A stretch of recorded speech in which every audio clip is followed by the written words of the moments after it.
తెలంగాణలో బాగా ప్రాచుర్యంలో ఉన్న జోగులాంబ విశిష్టత గురించి తెలియజేస్తారా? అమ్మ, జోగులాంబ క్షేత్రం గురించి మాట్లాడకుండా అమ్మవారి యొక్క ఇది పూర్తయినట్టు కాదమ్మా. ఏ మంత్రసిద్ధి కావాలన్నా అమ్మవారి యొక్క కొంత దవడ భాగం అక్కడ పడింది అని మంత్రసిద్ధులకి మూలము జోగులాంబ అనే విషయాన్ని చెప్తారు. ఇంకొక విషయం ఏమిటయ్యా అంటే అక్కడ ఉండేటటువంటి శివలింగాలన్నీ రససిద్ధులు స్థాపించినటువంటి శివలింగాలు. అంటే ప్రకృతిలో కొన్ని రసాలు, ఈ ప్రకృతిలో ఉండే కొన్ని రసాలని వాటి మీద పోసి అభిషేకం చేస్తే అవి బంగారం కింద మారిపోయేవట. బంగారాన్ని సృష్టి చేయడానికి అవసరమైన బాలబ్రహ్మేశ్వర స్వామి వారి దగ్గర నుంచి అన్నీ అక్కడ ఉన్నాయి.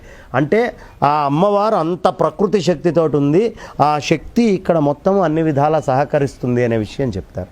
ఇప్పుడు నువ్వు అడిగిన ప్రశ్న ఎంత గొప్పదో చెప్తానమ్మా. నేనేం చెప్పాను? శృంగేరి గురించి చెప్పాను. శృంగగిరిలో ఉండేటటువంటి నది ఏమిటి? తుంగా నది. ఈ తుంగా భద్ర అనే రెండు నదులు ఎలా పుట్టినాయి తెలుసా అమ్మా? వరాహస్వామి శక్తి వారాహి అని చెప్పుకున్నాం కదా. వరాహస్వామి వారు రెండు కూరలతోటి భూమిని ఇట్లా పైకి లేపి నిలబెట్టినప్పుడు కుడి కూర నుంచి వచ్చినటువంటి ఎడమ కూర నుంచి వచ్చినటువంటి చెమట బిందువులే తుంగగా భద్రగా మారినాయి.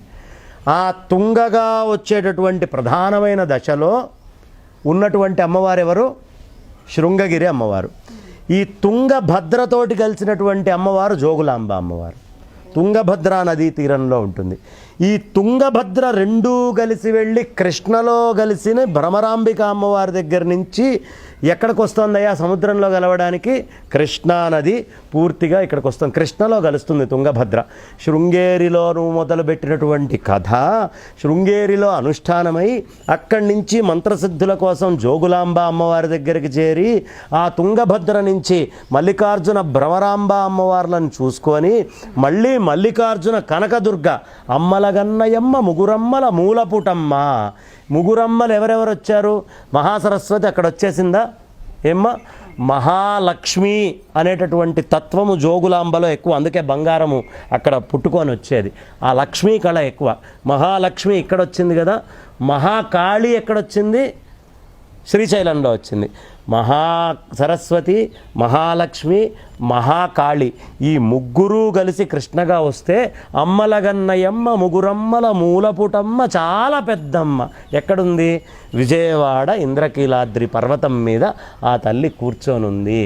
కాబట్టి ఇప్పుడు నువ్వు తెలిసి అడిగావో తెలియక అడిగావో మహా సరస్వతి చెప్పించావు, మహాలక్ష్మిని చెప్పించావు, మహాకాళిని చెప్పావు. ఈ ముగ్గురికి మూలమైనటువంటి కనకదుర్గా అమ్మవారి యొక్క స్తుతి కూడా చేసావు. మన నవరాత్రుల్లో ఏ ఏ అనుష్ఠానము కలశం పెట్టుకొని 9 రోజులు చేస్తామో ఆ కలశానికి మూలమైనటువంటి కలశంలో ఉండే శక్తులు, కలశంలో ఏమున్నాయి? నీళ్లే కదా. కలశస్యము కే విష్ణు కంఠేర్ద్రసమాశ్రితా మూలే తత్ర స్థితో బ్రహ్మ మధ్యే మాతృగణా స్మృతా కుక్షౌతు సాగరా సర్వే సప్తద్వీప వసుంధర ఋగ్వేదోథ యజుర్వేదో. ఋగ్వేదము, యజుర్వేదము, అథర్వవేదము అన్ని వేదాలు, సామవేదము అందులోనే ఉన్నాయని మనం చెప్పుకుంటున్నాం కదా. ఈ అన్నీ ఏ కలశంలో ఉన్నాయో ఆ కలశాన్ని తెరిచావమ్మా. ఆ కలశమే శృంగేరి శారద, ఇక్కడ ఉన్న జోగులాంబ, అక్కడ ఉండేటటువంటి భ్రమరాంబ.